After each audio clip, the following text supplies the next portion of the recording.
Hey everybody, it's Ken Davenport. Tonight we are literally getting the boy band back together. It's the Altar Boyz Reunion on this very special Producer's Perspective Live. We've got the original cast: Scott Porter, Andy Carl, Ryan Duncan, Tyler Maynard, David Josefsberg, Daniel Torres, Kevin Kern, and the entire original creative team. And our host for the evening is not me, a self-proclaimed altarholic herself, the incredible Miss Susan Blackwell. So you ready? You ready, everybody? Cue the fog girl. Let's bring on the boys.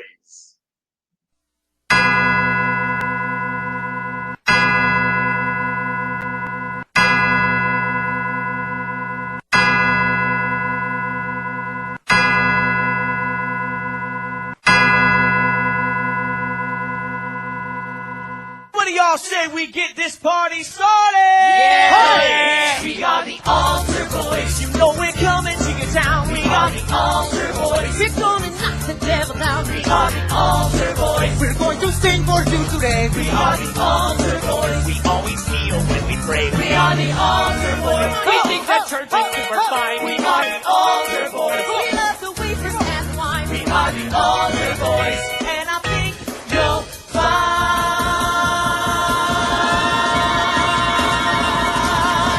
we're gonna alter your mind.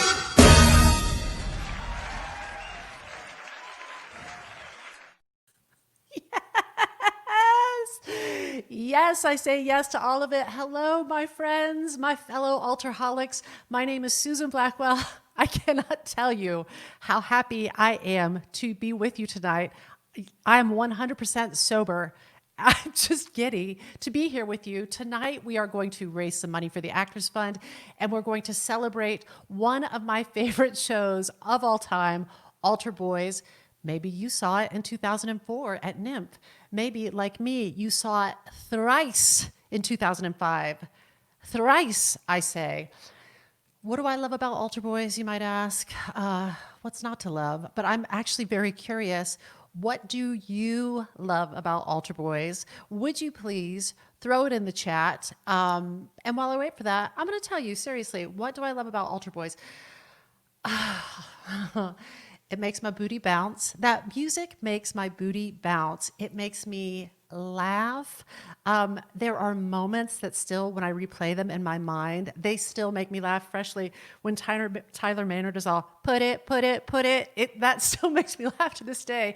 There's some crispy Christopher Gattelli choreography in that show. There's this one, I was looking back at some of the B-roll. There's this dance move that is, it's just like, it's fantastic. When I first saw it, I was just like, this is so fresh. This is so fun. Great jokes, really fun writing, all of it. But I'm curious, what do y'all love? Every song is a bop. Brianna Rose Booth, I hope I'm pronouncing your name right. I agree with you. I completely concur. Every song is a bop. Yes, Jamie Feinberg, love the right and tight harmonies and the ridiculousness done with such genuineness. I couldn't agree more. I'm so happy. Heather says, I definitely saw Kevin Kern go on at least 20 times. Heather went into credit card debt for Heather's love of Altar Boyz and apparently Kevin Kern. Good job, Heather. I hope you've worked that out by now. I love this. I love this. Lisa O says the songs, the dances, the heart, and Juan. Juan makes Lisa O's heart go pitty pat. I love it. We'll be hearing more from you as the show goes on. We, as I said, we're here tonight raising some money for our friends at the Actors Fund. And I just want to remind you, in case you've never heard this before, hear it again. The Actors Fund isn't just for actors. They offer resources and assistance to anyone working in the entertainment industry. And if you visit actorsfund.org/altarboyz with a Z, you can make a donation to this awesome cause, especially now when so many folks in the entertainment industry need that support. But back to the Altar Boyz. We've got some good surprises coming up for you later in the program, especially one really juicy one. So stay with us. And I think it's time to dig in. So, without any further ado, I am so happy and so excited to welcome the great minds behind Altar Boyz. Wherever you are, if you're watching this alone in your house, or maybe like your partner is sitting next to you, maybe you have headphones on, just give them some love. Like scare your spouse, scare the cat, just give them some love wherever you are. Let's bring them on. I'm so excited to introduce to you Ken Davenport, who you already know, Gary Adler, Michael Patrick Walker, Kevin DeLagula, Mark Kessler. Look at these faces. Look at these friends. Hi. Hello, gentlemen. Hey, Susan. Hello. Hi, Susan. When's the Peace last be time with you, all Susan. But then also with you. When is the last time you all were in a room, a virtual room, any gathering Oh together? God, when was the last fight we had? Oh, I'm kidding. That's right. I'm kidding. About 5 We'll minutes be in ago. touch. I would I love don't to just know. start. I'd love to start just by, it's been so long we can't remember. I'm glad that we have this occasion to bring you all together. And I just want to go round robin in this order: Ken, Gary, Michael, Kevin, then Mark. I would love a little Altar Boyz, what I'm going to call a little game I'm going to call Altar Boyz Heaven and Hell. And I would love for you to tell me the most challenging thing about making the Altar Boyz from your perspective, and like the most heavenly thing about making Altar Boyz from your perspective. And we're going to start with baby Ken Davenport. God, why do I have to go first? Because I'll tell you the most difficult thing actually was from the producer perspective, if you will, was convincing everyone how I like you get that branding in there. Good Yeah, job. exactly. Good job. how Go ahead, sorry. everybody is trying to convince everybody how funny the show was because of its title, frankly. Because we had this real title problem, and we at one point very early we were like, what else are we going to call it? I think Robyn Goodman, who was on later, was leading that charge, and I think she was probably right. Because word of mouth is what sells tickets, and people would be like, especially in 2005, I just saw a great show. It's super funny. It's called Altar Boyz, and people would be like, what? So from my seat, that was the hardest thing. The Interesting. sweetest thing, the most heaven, was not the first one, the second rave in the New York Times that we got.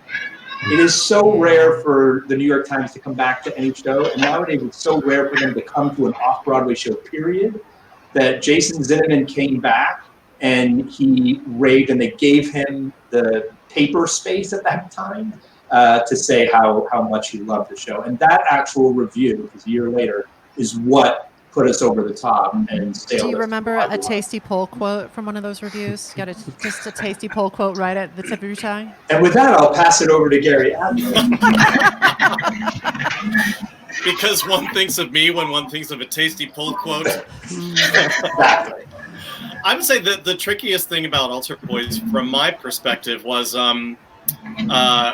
making sure that we were creating a show that wasn't just a gimmicky show, but a show that had substance to it. And I think my collaborators and our director really helped pull what could have been a forgotten silly little skit into a full 90 minutes of entertainment.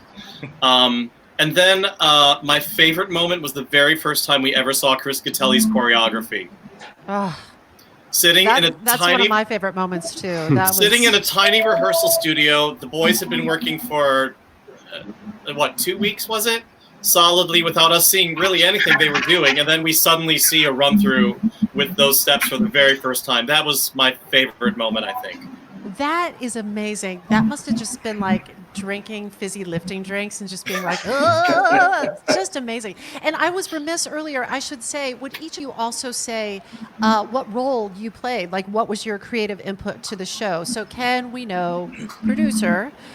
Gary, what was your creative input? One of the composers / lyricists. Awesome. And beautifully done, Heaven and Hell. That was very, very well done. And who's up next? It's Michael Patrick Walker. Yeah. Michael, tell our friends at home, what was your creative contribution to the show, and share your Heaven and Hell with us. So I am the other composer / lyricist. Together, Gary and I are the slashes. And I also just want to take a moment before I give Heaven and Hell to appreciate that the show is old enough that the definition level of B-roll footage has improved since we actually shot it. Like I looked at it and went, that's, my TV's better than that now. It's amazing. My Heaven and Hell moment. I think it's the Heaven is a little bit of Gary's hell. Interestingly enough, is that like just the getting it right, like the time, the hours and hours we spent in my Midtown apartment, just sort of like banging heads against walls, trying to figure it out. That's frustrating, but also a lot of fun.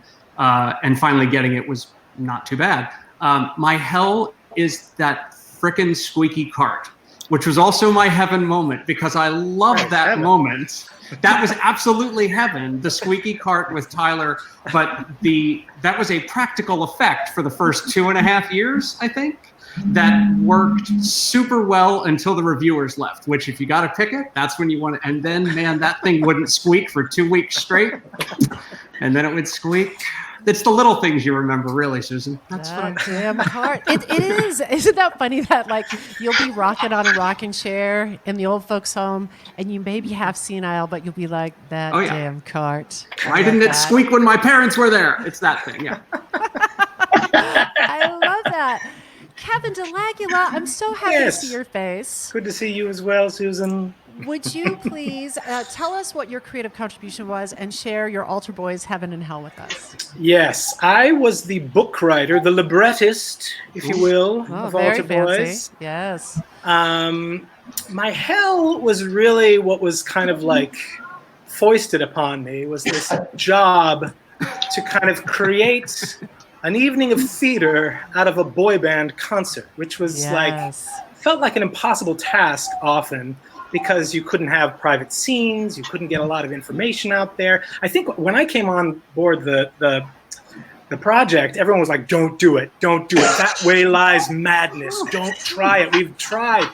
But I'm really glad that we stuck with it, because it really paid off. And my Heaven is just like Gary's, like when every department came together and we suddenly saw it, like I literally became a boy band fan of this boy band. Like you couldn't help but like look around and go like, I'm just happy to be in this room with them. Like it was really magical. It was great.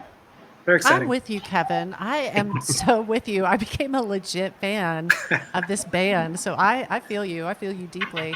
Mark. Hey. Hi. Hi. How are you? It's so nice to see you. Will you tell us what your creative contribution was and what your Altar Boyz little slice of Heaven and Hell was? I will. I came up with the original idea, the conceiver of the big show. And actually, when I was an actor working at Goodspeed Opera House, I was on my way to the gym with a Matthew, I'm a Mark, and there was a Ron in the car. And we were all singing Backstreet Boys' newest hit, I Want It That Way, in the car on the way to the gym. Yes, it's true. And the idea kind of sprung from there. We were laughing like, oh, God, it's like, the Gospels, and we're singing the boy band stuff. And so the idea kind of sprung from there. And that kind of leads to my hell, because here's my hell. I was an actor, and I thought, oh, I'll create this show, and I'll be in it.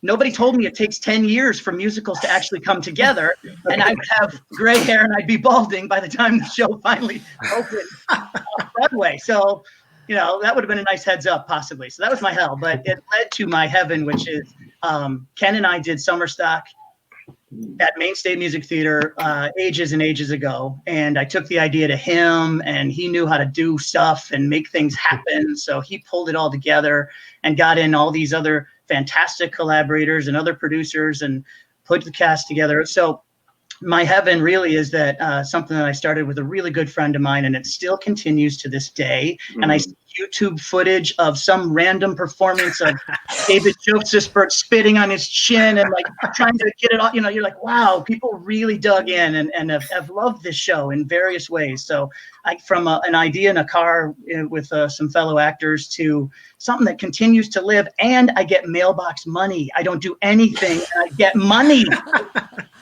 A little Thank slice you. of heaven right Manna there. from Not right heaven. about now. Nothing's coming in right now. Susan, that's my heaven. Thank you very much. I love it so much. And we have some people sharing their comments. Angela Pasqualini, I hope I'm saying your Pasquinelli, pardon me.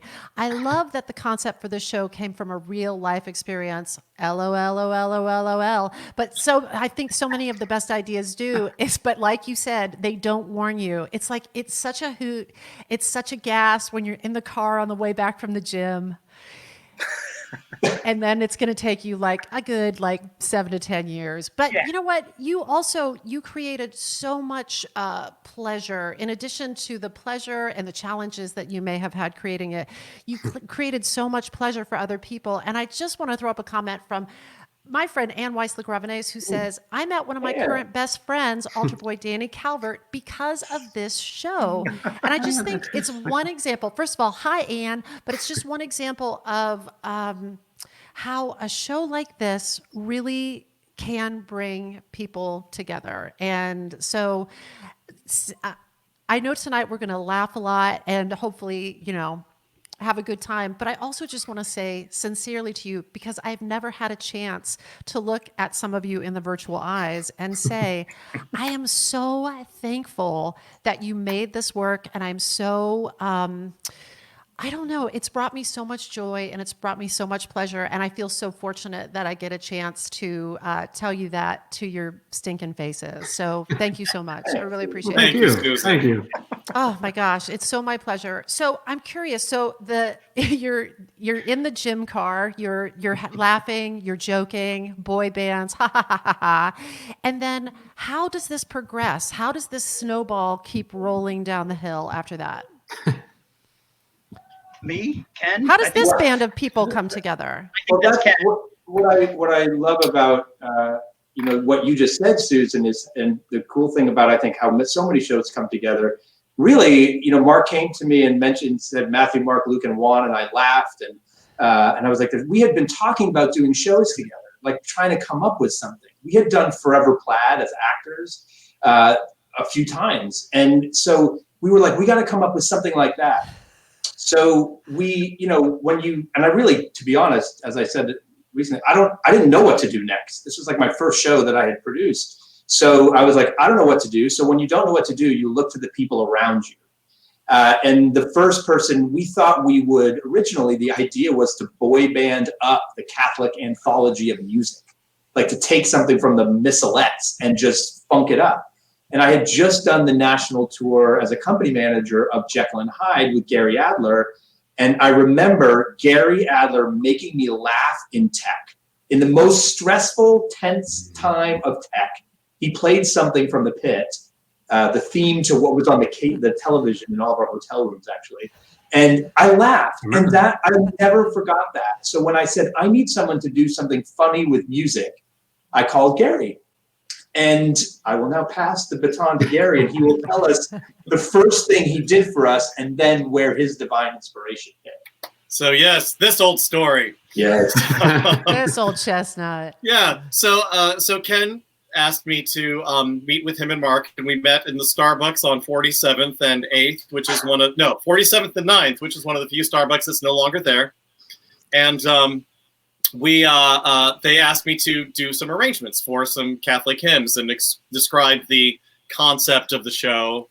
And so I wrote a few arrangements, some Hail Mary thingamabob, and I took the arrangement over to Ken's apartment, and he got a few guys together and they sang through it, and everybody thought that it was really funny.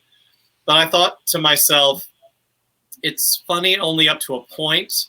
And the problem with Catholic hymns in general is that they're just not funny. So my niece happened to be at the time a huge fan of Christian pop. And I made her send me a mixtape, actually on cassette, of her favorite Christian pop bands. And one of them was a group called DC Talk. And there was a song on this tape called Jesus Freak. And I'm going to quote it exactly now. The song sounds like if you took the chords from Smells Like Teen Spirit and turned them upside down. That's what the vibe of the song is. Okay. And this lyric in this song said, people say I'm strange. Does it make me a stranger that my best friend was born in a manger? And I thought that's kind of funny because they're totally Hot rhymes. serious. Yes. They're totally sincere about it. And they created this funky song that has this really awkward rhyming stranger with manger. And I thought that's kind of my That's gateway. a quality rhyme. Yeah. That's a quality rhyme. It's my gateway drug to get me into writing original songs. So I came up with an early draft of the opening number, which had Please Us rhyming with Jesus and Tribal rhyming with Gideon's Bible. And that was it. It was just a little word game. And then writes itself. Yeah. and then it was decided that it should be a show with original songs as opposed to just arrangements. And that's when I got Michael Patrick Walker involved because he was also on the Jekyll tour with me. And I remember on our final flight home from Houston, I believe, he was writing a song on the plane. And we just talked about his songwriting a little bit. And there he is. And by the way, I am almost finished with that song. So soon I'm going to debut it on my YouTube channel, I promise. Yeah, no, if I recall correctly, and this is not a negative thing, I remember you going like, yeah, I played the song for them and now it's going to be an original score. And that kind of wasn't what you thought was going to happen. And all of a sudden it was like, now there's a whole score for a musical that we need to write. Right. Despite Susan's confidence, did not write itself. So it was a little, so you brought me in and away we went. For a while, just literally, I remember sitting in Gary's old apartment up on the Upper West Side, like literally going, what if, and like coming up with song ideas with, which works for a little while, but a show does not make from that. So we eventually had to move beyond that. But for a while, that was a really fun game to play. Yeah. I love that. And our Kevin? sensibilities are different enough that if something inspired me, he wasn't really interested, or if I wasn't interested, he was excited about it. So I felt we kind of balanced each other out pretty well. Yeah, we're like Kevin, musical wingmen. You slid in and you were like, and I will shape this into a book Yes, musical. I met Ken. He came to see a play that I wrote that was in the Fringe Festival. And he was like, hey, I like your play. I'll help you produce it off Broadway. And I was like, great. And he never did that. Thanks, Ken. Well, I've got time. I've got some time. Yeah. There's a lot of available theaters right now. So right here. But he did say, I've got this project called Altar Boyz. I think you might have the right sensibility for it. Why don't you meet with the guys about it? I'll send you kind of an idea behind it. And so I met with them. We met at the Edison Diner, I remember. I spoke with them. I pitched them my ideas. And then they said, no, thank you. And they said, get out of this diner. They said, get out, never return. How dare you, sir? And then a year later, Ken contacted me again. He was like, hey, we're still trying to get this Altar Boyz thing going. You got any interest in pitching again? And I said, well, okay, let's see what you've got going there. And anyway, this time I met with Gary and Michael, and they played me a million funny songs about Jesus and God. And I mean, just every conceivable song you can imagine.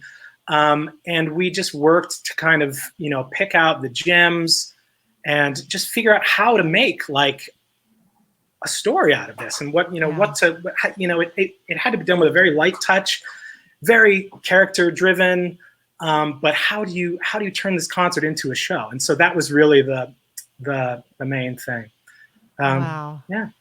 I'm just so thankful to be one of the beneficiaries of this awesome work. And it is such a pleasure to get to look at your virtual faces and thank you. So we are going to move this group of friends and we're going to push you backstage, but we hope that you'll stick around and jump into the chat. And so if you want to give anybody who appears after you some good, healthy ribbing, you can do it from the chat. And I'll just throw that right up into the lower third. So, stick around. But again, thank you so much for all the joy that you've brought us. And we'll hear from you in a moment in the chat. Thanks, Susan. Thanks, Susan. Bye, everyone. Oh my gosh.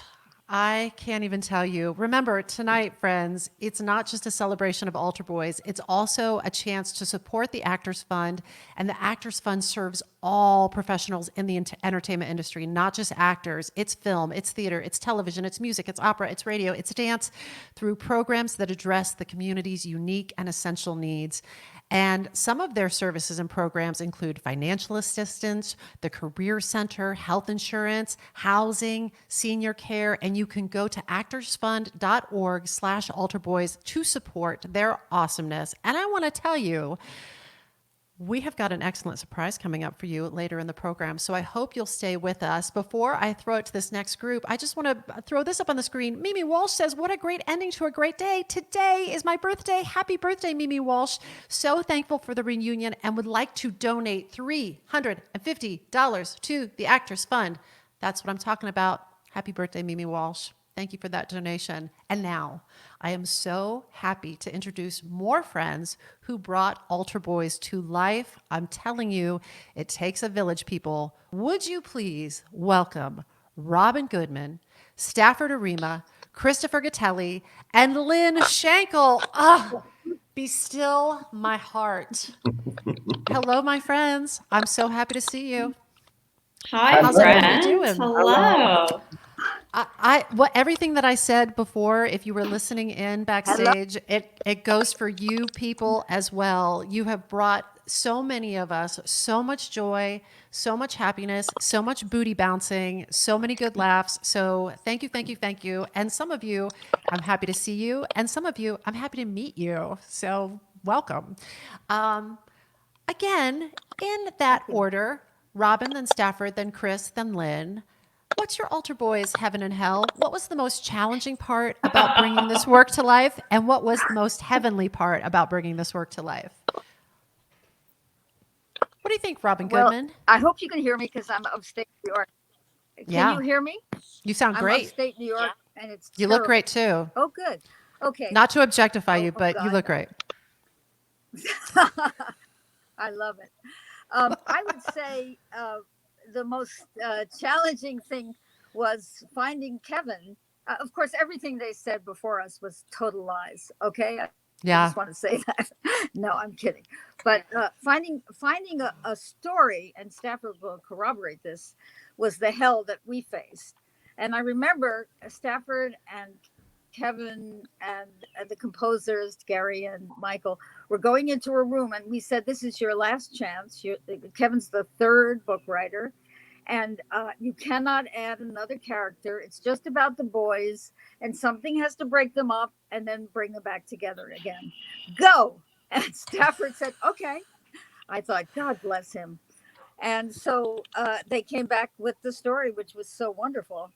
But it was scary because I thought this fantastic music will never find a story as good as the music. And of course it did with Kevin.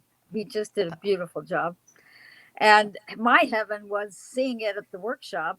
I didn't know Stafford. I didn't know anybody. I knew Chris Gattelli, but I didn't really know any of the composers and actors.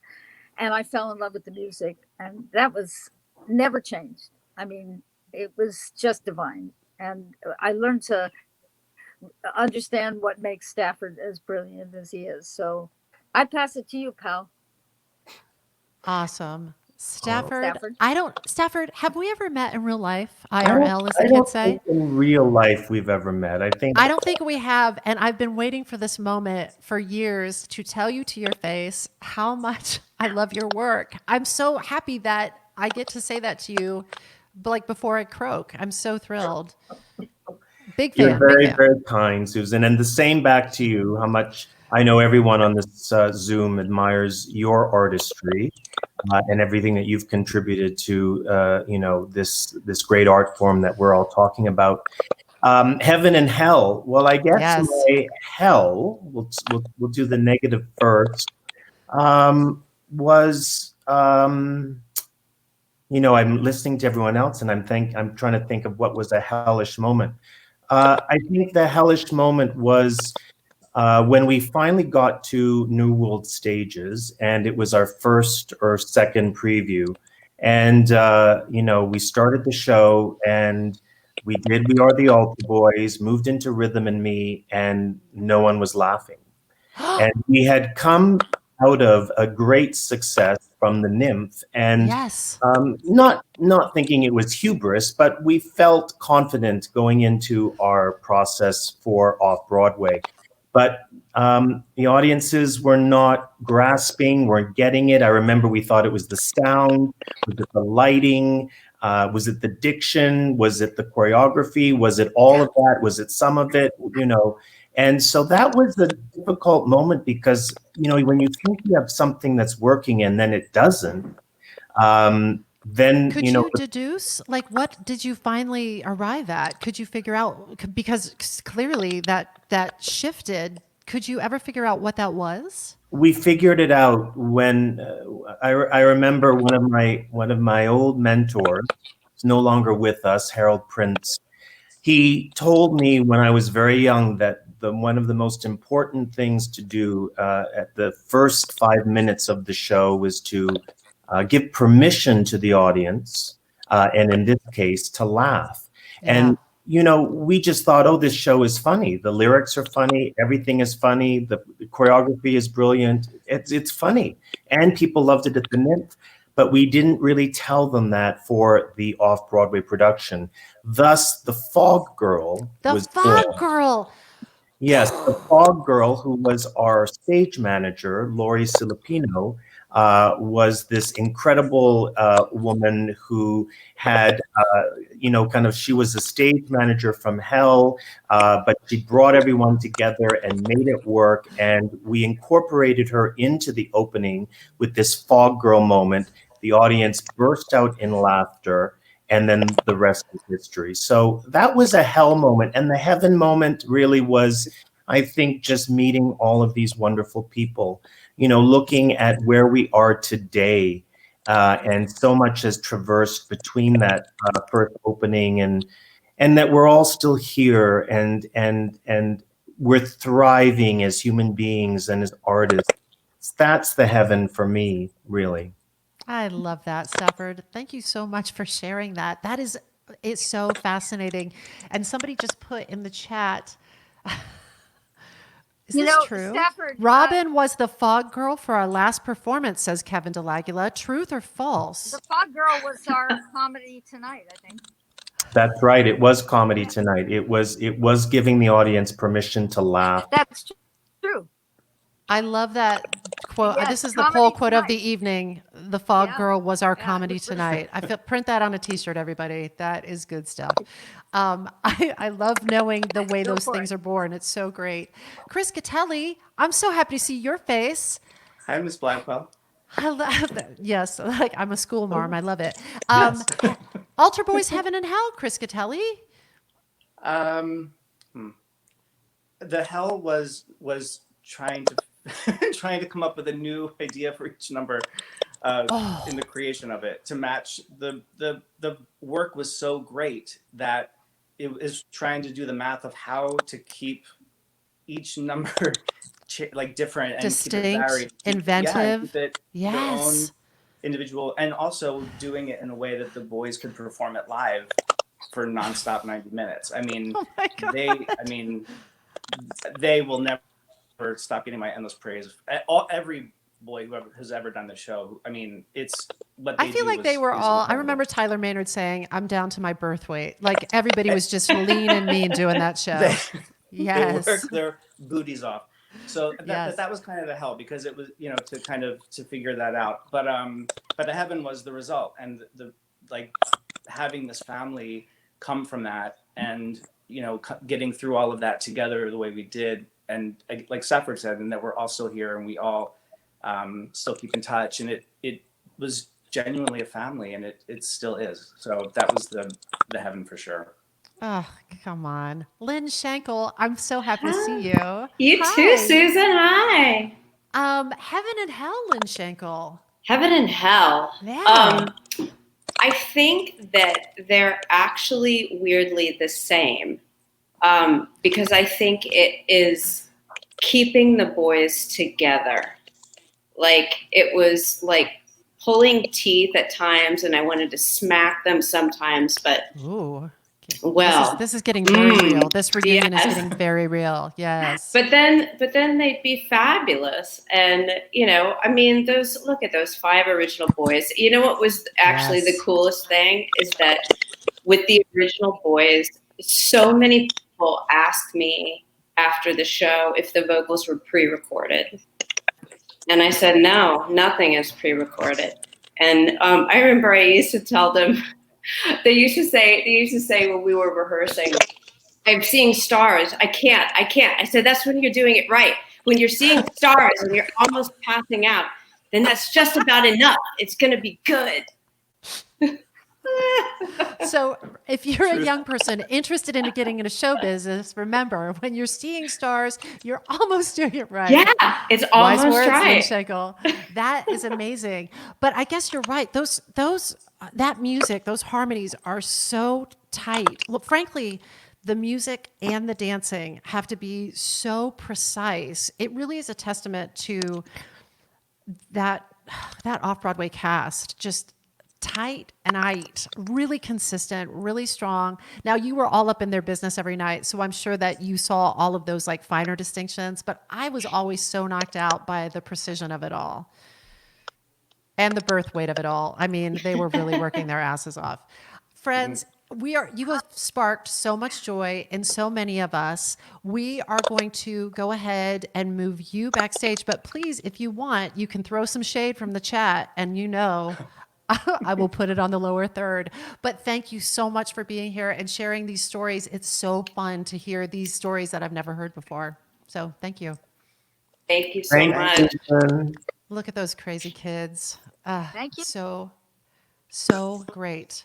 And now, without further ado, I'm going to welcome some of your favorite OGABs.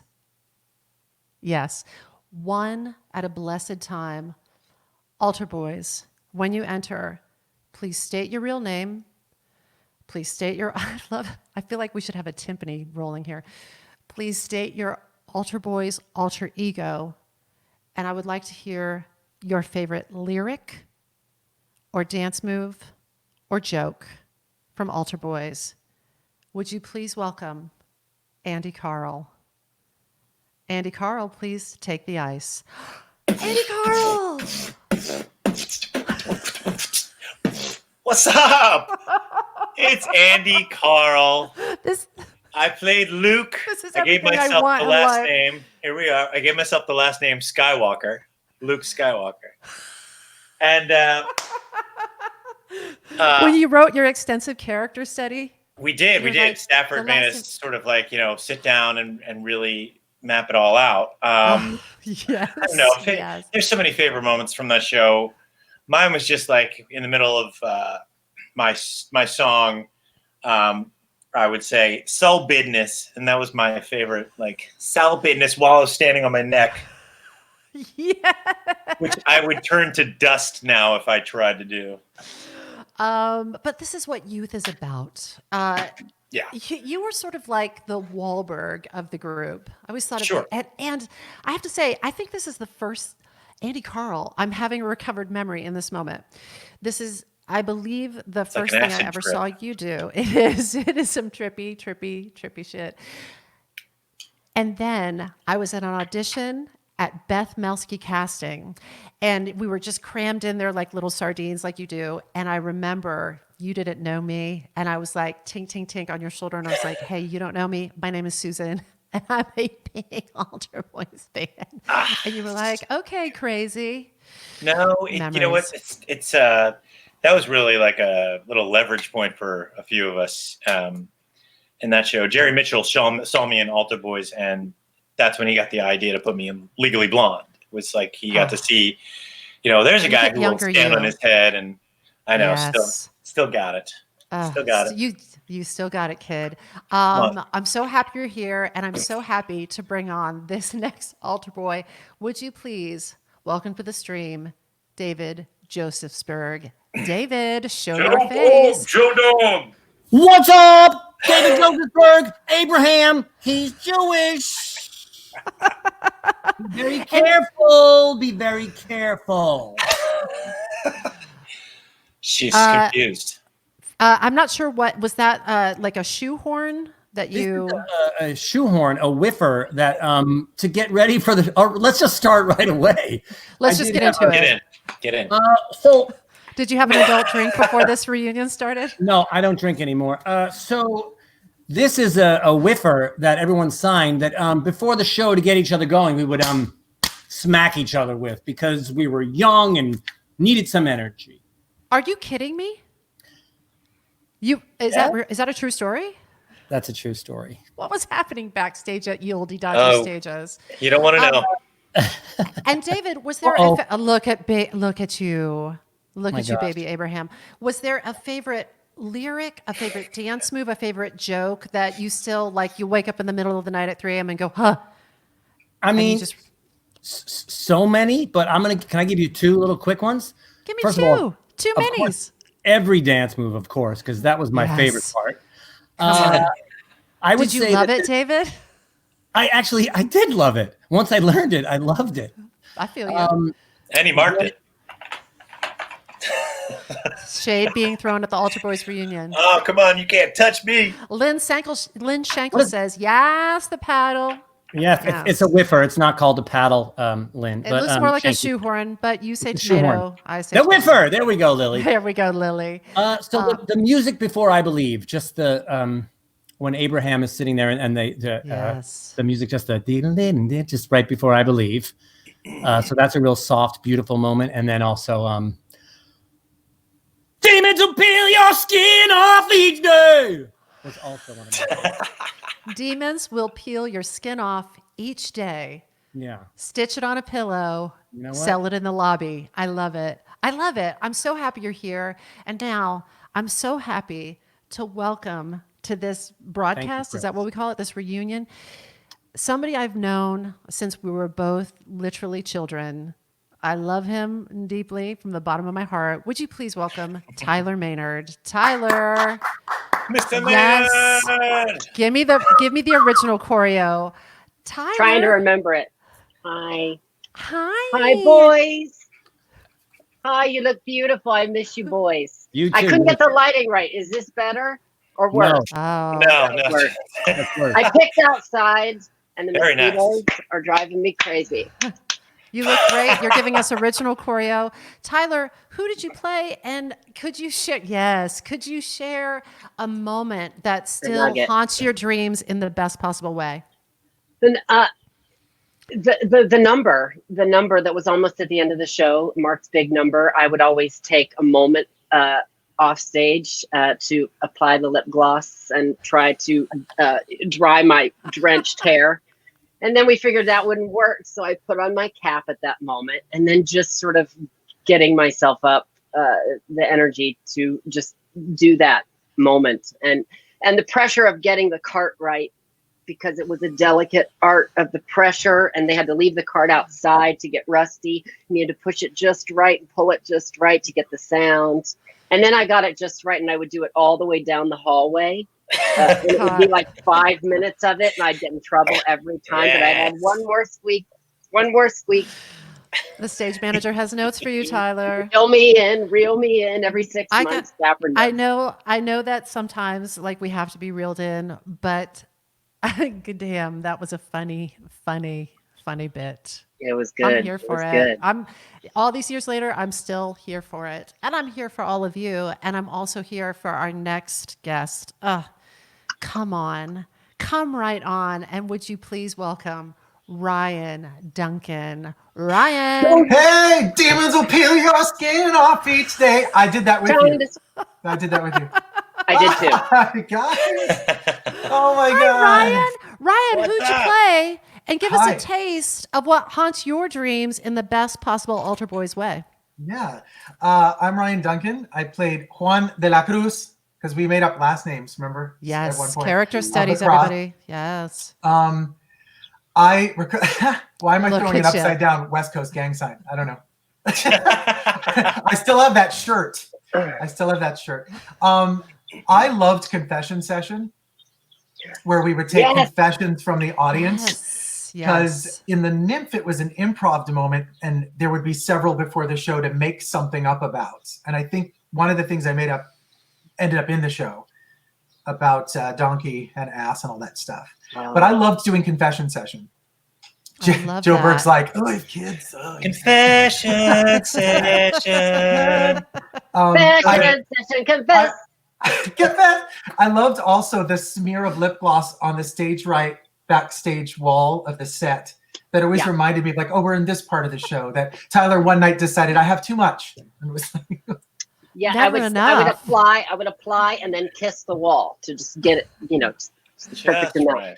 How long were you in that show, Tyler? How much lip gloss was like built up on that set? Enough. A fair amount. Enough. There yes. That's man. the Luke. That's There's a the man. Luke. Love it. Yeah, and now, that's right. friends, you know him. You love him. You can't get enough of him. Would you please welcome Scott Porter? Scott, show yourself. No. Scott says no. Computer says no. No? Okay. No.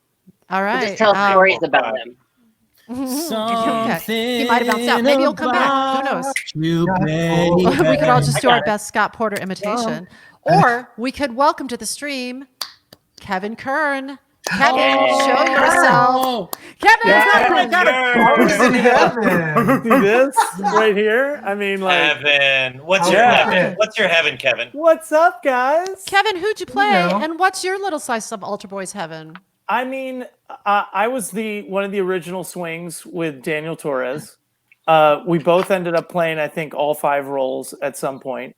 And I have to say that some of my favorite lyrics, nothing against the amazing songwriters of this show, but we always said that if we could have sold tickets to the rehearsal process of this, we could have made $1 million. So some of my favorite lyrics are the songs that we made up during tech, some to do with like golden apples, some to, things like that. So fantasy, reality, make believe, etc. Yes. Is there anything that's safe for consumption? Not really. One of those? No. Okay, Not really, great. Susan. Let's move on. Yeah. Fantastic. But honestly, like what that says is that watching these guys, and as a swing, I have to say, like being able to steal all of the stuff that they put out there on a silver platter for you was the greatest gift of any show that I've done.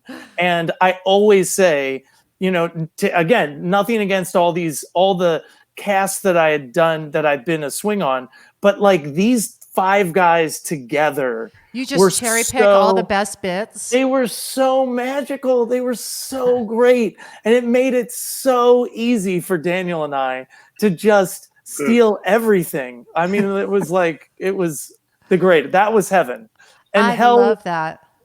There was no hell. That was it. I love that. I love that. And speak of the devil, let's bring him on. Daniel Torres, would you please show your face?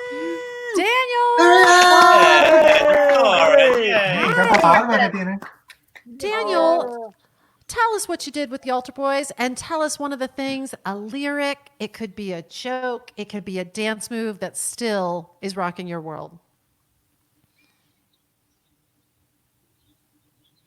Oh my God, the dance move I do, like, I'm actually Yes. gonna do a dance Do move. it! Yes, move you it. could do this with me. I can feel it coming. Yeah, it's the one. Oh my God. That's it, right? Look. That was a Janet Jackson steal, I believe. Yeah, it was like a little Janet Jackson Rhythm Nation, world's wasn't first it? dance captain who was not a dancer. Yeah. So tired already Thank at you, that point in the Christopher show. So tired. So tired. My Already. song 2. The second song. Second song. So That was tired. right around the time right in David, the I think, beginning. started marking. Like right around that. If you saw in the David. comments, Chris Gatelli said I never marked. Right. I How saw much that. did you pay him? Yeah.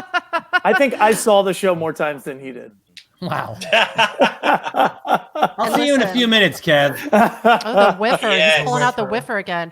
And listen, I wanted to make up a rumor that there was like old beef and litigation, and that's why Scott Porter was like, I'm out of here. My lawyers will be in touch. But really, it was just his computer and his internet. So please, welcome to the stream, Scott Porter. What's up, everybody? Oh, Scotty P. Hi, it's so nice to see you. Yeah, I had to go downstairs and yell at the kids to get off Netflix. I was like, stop.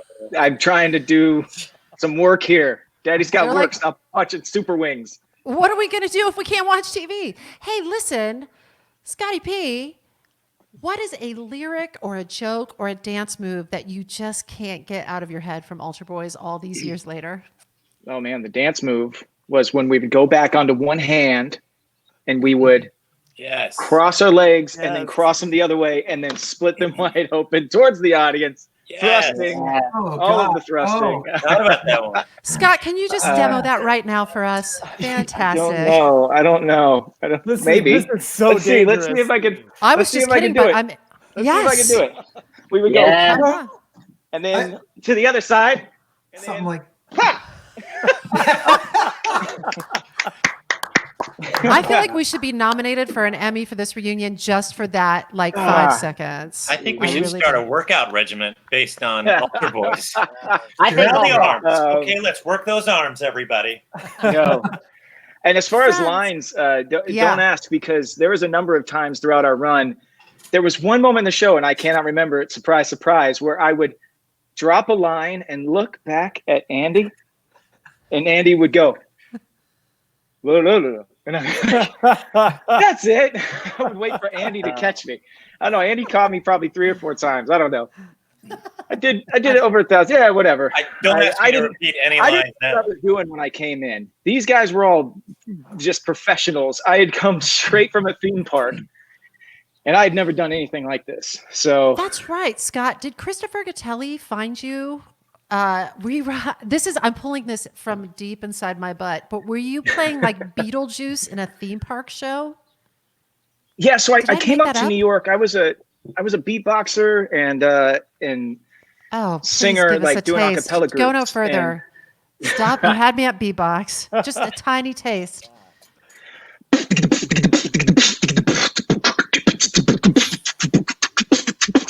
So business. Or I could do. I almost said a I could do- swear. You got A it. swear almost flew out of my lips He has when a you did lot that. of different ones. He has. Yeah, like, I could do Ryan Dorado is catalog. screaming.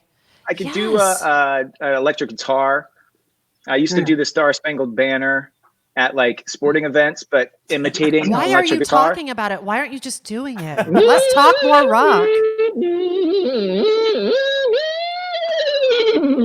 Like weird stuff. You are a freakosaurus. That is amazing. So you're just at a Like theme Police park. You're not Academy. employed by the theme park. You're just standing on a corner, like doing that. Christopher Actually- Gattelli spots you.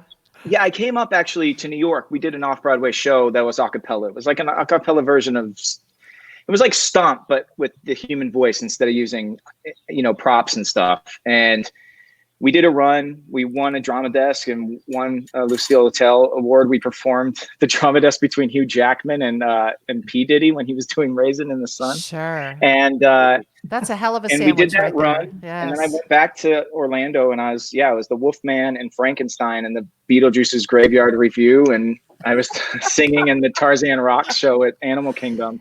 Yes. And a friend of mine, Jen McGill, she had done Mickey Mouse Club with Justin Timberlake and Britney Spears and everything, and she was up for a couple of shows. And Dave Caparelli-Otis, Chris Gattelli had been looking for me and told him, if you come across this guy's name. So Dave Cap gives me a call and he's like, "Hi, we've been looking for you. And your friend Jen McGill came in the room the other day. I saw that she was from Orlando. I figured I would just shot in the dark, ask her if she had your phone number. She did. And it was 2 days before Christmas. And there was like, would you want to fly up to New York for the final call for this show?" And they sent me everything that night. Oh my. And I learned it in a day, and I flew up. I didn't have headshots. I didn't have a book. I didn't know what sides were. I'd never done scene work really, except You're for a at the theme natural, park. baby. Well, I asked in the chat earlier to ask Robyn Goodman, because I never have actually asked her this question. But in my audition, I was singing something about you. And I just walked up to the producer's table and I started stroking her hair as I'm singing in the room. And it's just something I would never do now or be allowed to do, right? If I walked into an audition and touched somebody now, they'd be like, he knows better. Yeah, I'm done, right? Yeah. Well, no, not even the movement. It's just when you've been in the business for a while, people have certain expectations of you, of etiquette in a room and all those things. But all the stuff that surprised them about you when you didn't know what you were doing is like no longer allowed. So I walked right up to Robyn, just got down on one knee and was like running my hands through her hair and like singing to her. And knowing Robyn, after that for years, it was like, I could have lost a hand.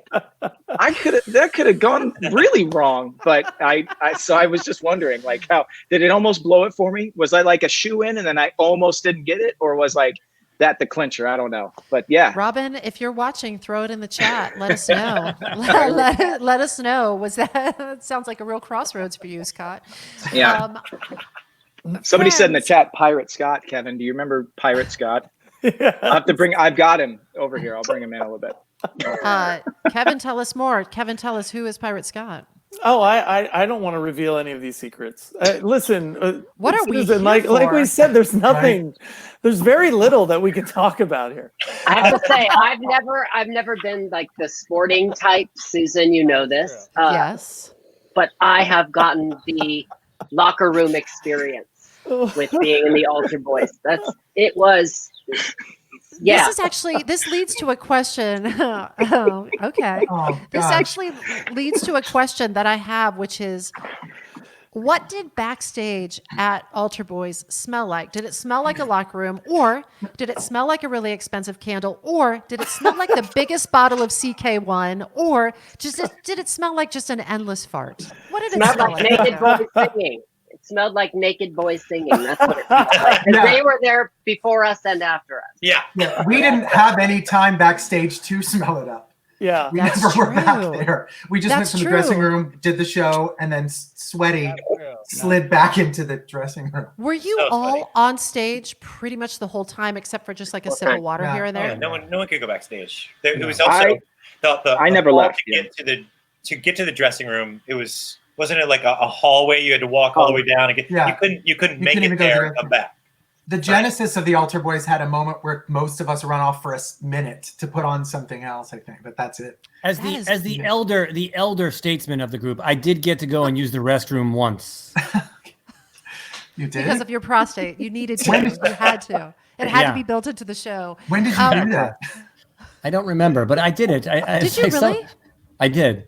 You had there was one moment where everybody else would leave the stage and it would only be me on there. I never left the stage. I never even walked past the band. Yeah. And I would sit there and curse them as they were all back there. And if anybody's ever met me, like, I sweat sitting down. I'm just like a sweaty person. And I don't know how these guys put up with it. There's just water flinging everywhere. It's like if you sat in the front row, it was the fans what zone. They want, though. The splash zone, the tarp zone. Yes, Tyler, aren't you a sweater? You're a sweater. I'm a sweater, but we all were except David. He didn't try very. I'm kidding. I had to wear this sweatshirt. We were done through. He never marked, but he never sweat either. Sweating through the second number from then on. Drenched. We're all drenched. We have a rumor. We have a rumor coming in on the chat from MS. Andrew and Tyler used pee in bottles off stage. True? I did. I got in trouble because I did it in a Gatorade bottle, but it was only in emergencies. And then they got me the official pee canister off stage. No, only in true emergencies. But who there was a story. There was a story about one of the band members peeing on his stool. Yes, I remember that. It was not Shanky during the show. It was not. It was not Shanky.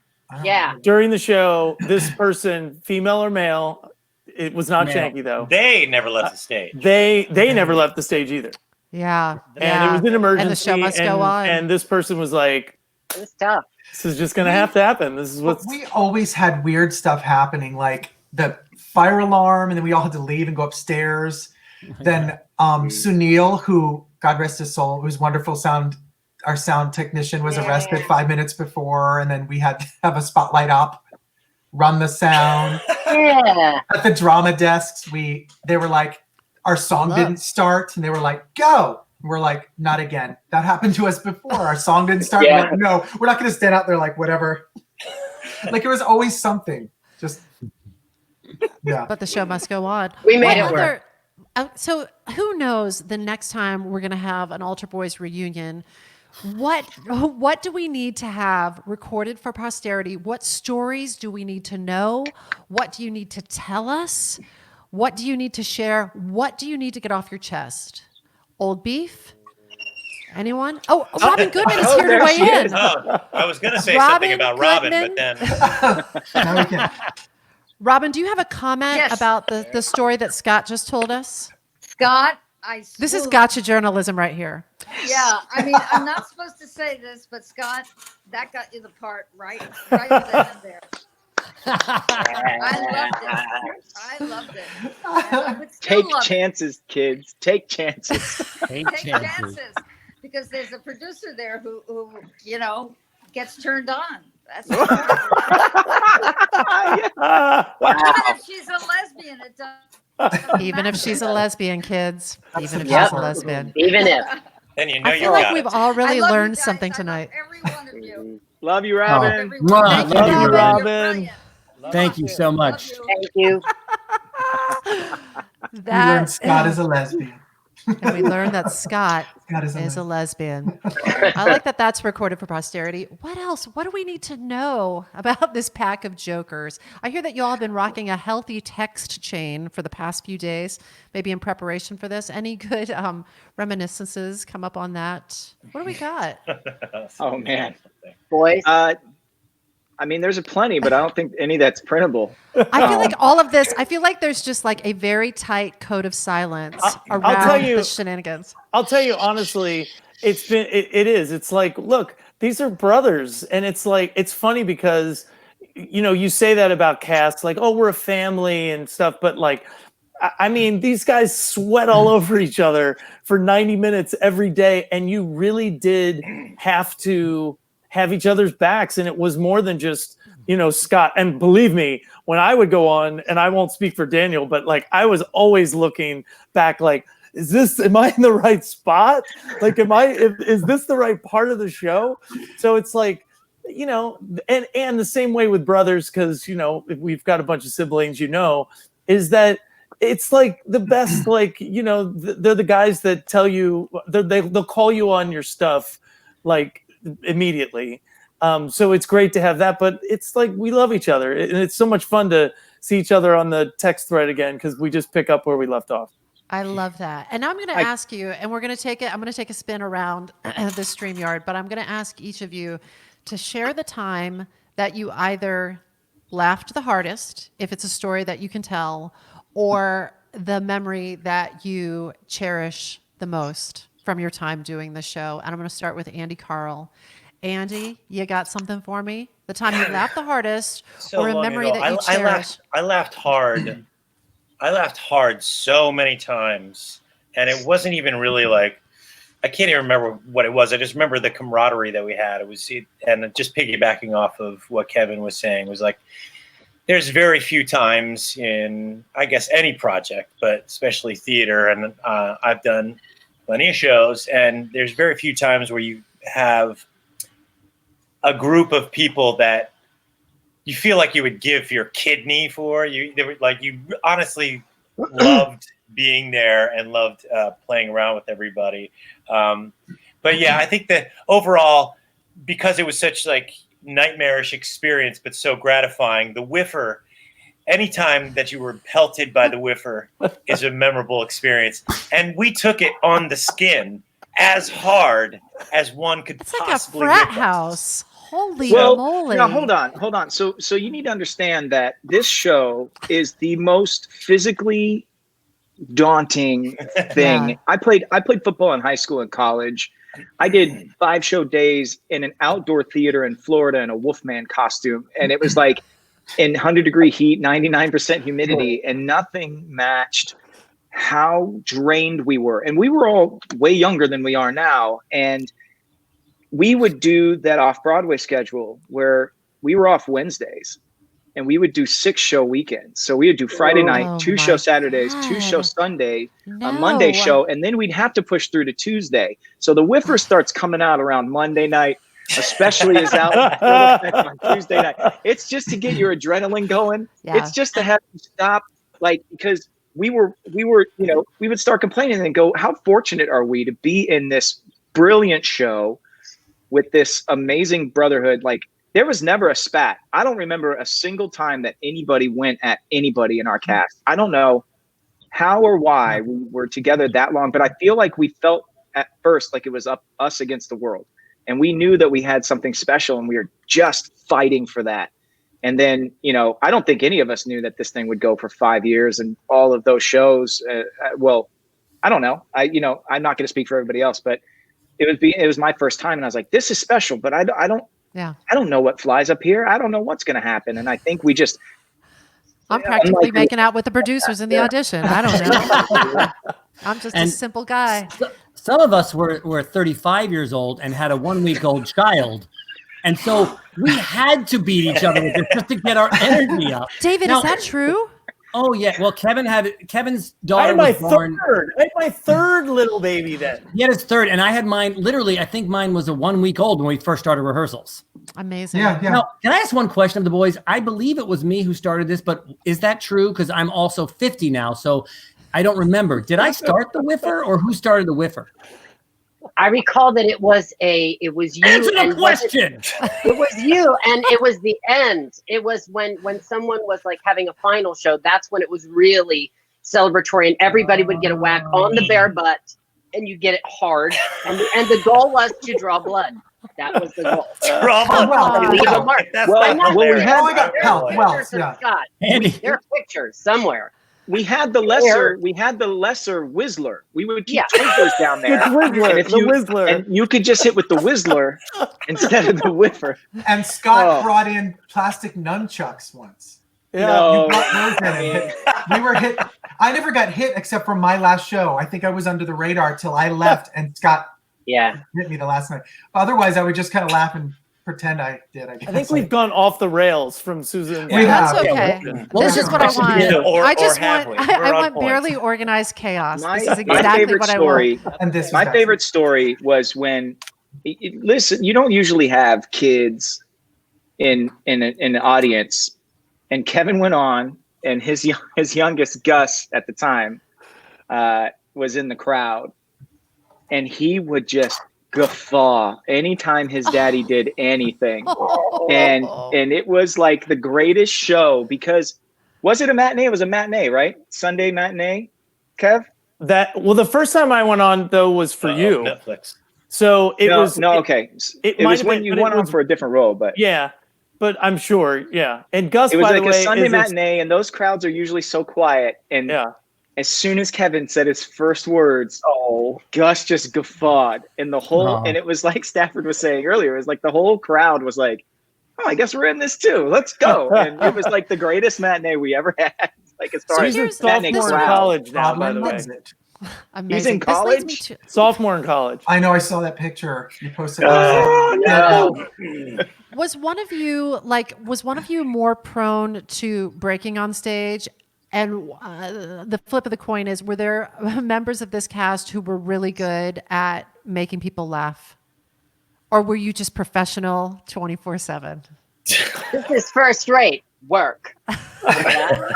Will you please tell that story, Tyler Maynard? Well, I had a line. You know, you go on for a couple of months, Stafford and everybody leaves. And I had a line in the Genesis where I picked the sheet music up and I said, "This is first rate work" to Abe. Yes. But one day I said, I put in 3 dots and this is first rate work. How'd that go over? Did your stage manager give you a note on that one? Yes. Sosno, I believe, did. Sosno. No, we were good though.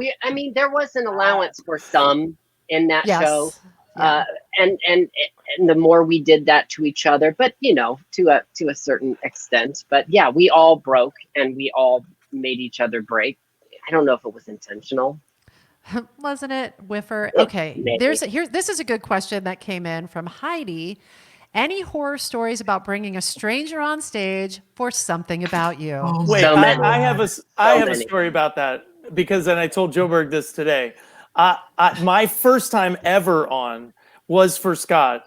And so there was during the first time I'd ever been on, there was a fire alarm went off. So then we all had to go outside. And then when we all came back in, I guess like a homeless guy came in with us. And so then I went to like grab the girl. And first I went to grab a girl that was on crutches with like a giant like leg brace. And I was like, oh, sorry. And then I went, and then I'm still singing. I went, okay, you. And it's a like a homeless guy asleep in the aisle sort of. And I was like, oh wait, that's not good. One last person. And I took this old lady that could like barely get up the stairs. And I'm like, I don't care, you're coming with me.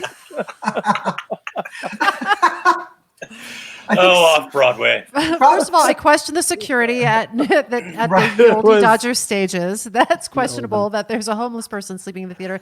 But I love that you were just like 3 strikes, old lady, you're coming with me. You're coming with me There no was matter a what. girl that Scott pulled up that he said, "What's your name, baby?" And she said, "I am Norway," and jumped off the stage. I am Norway and jumped off. She wasn't from the States. Right. She didn't speak the language. She wasn't sure what was going on. He just said, "Yeah, I am Norway." And left like a gazelle. And he went after her, God. and they kept vamping, and he went after her up the aisle. That was not her aisle she came from. She just decided to. Listen, I worked in theme parks. When you work at theme parks, you don't allow them to say no. So yeah, I chased her down. I was after her in a heartbeat. You're coming back here. Oh my God. You're not from here. Oh, I love all of you so much. I want to sit here with you all night, but I also want people to remember that tonight isn't just a celebration of these yahoos and their whiffers. It's also a chance to support the Actors Fund. The Actors Fund serves all entertainment professionals, not just actors. It's people in film, in theater, in television, in music, in opera, in radio, and dance through programs that address the community's unique and essential needs. And I want to tell you, I personally I'm in the middle of taking a class at the Actors Fund right now, and I want to shout out to my Becoming an Entrepreneur classmates. Holla! But you can go to the actorsfund.org/altarboys with a Z to support that awesome cause, and we hope you will. Yes, please. And Amen. Yes, Amen. please. Yes, Amen. yes, Amen. Amen. Amen. Amen. And in thank you, and thanks for your support, we have got the nummiest surprise for all of you. Some of you have made something for all of the Altarholics who love you. Scott, will you tell the folks what you have made? Yeah, there's this beautiful song. Is that what we're doing right now? That's what we're doing right now, Scott. Run a there's show. This beautiful song called "Leading the Way" that Gary Adler had done, and after Hurricane Katrina, when we were trying to raise money, he had written it for Altar Boyz, but it never fit anywhere. And all of a sudden, they had a eureka moment where like, this is perfect for right now, for everyone going down there, trying to help, putting their life on the line and getting out there and trying to rebuild homes and trying to find, reunite families. And we're going to sing this song, and all the money that we can raise after the show, much like we would do for like Broadway Cares and stuff, where we do the drive after the show, we would come out after we were done and we would speak to the crowd and ask them to give what they could, and we would sing this song. And up until now, the only time anybody ever heard that was in that small run of shows. So we recorded every swing, whoever was in the show, and myself and the OG Matthew Cheyenne Jackson sang a little bit. So it's a song called "Leading the Way," and I guess that's that. I love that so much. Yes, you made the video we're about to see. And also, if you all haven't checked it out, you should really check out that I Believe video featuring all of these Altar Boys and just a cornucopia of Altar Boys. They just keep shaking the cornucopia on that video, and Altar Boys keep falling out. All right, we're going to check out this beautiful gift that you have made for us in just a moment. But before we do, on behalf of all of us who are enjoying this moment with you, I just want to thank you, OG ABs, and the Altar Boyz team for joining us. You have all brought us so much. Yes, hit me with the beat.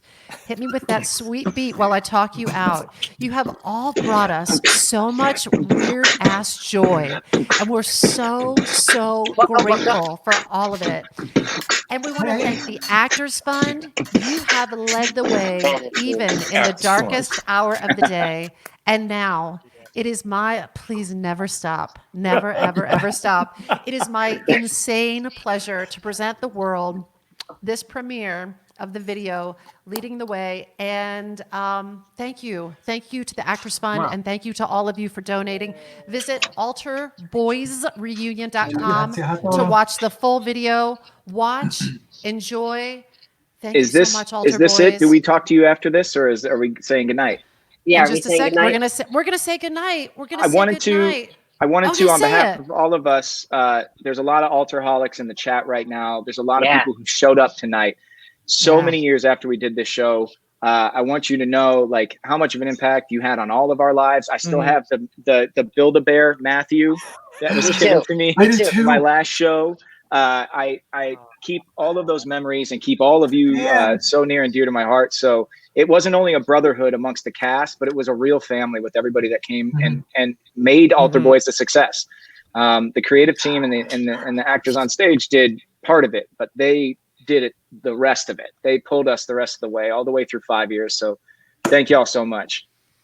Oh my gosh. No show without the fans. Write the sequel.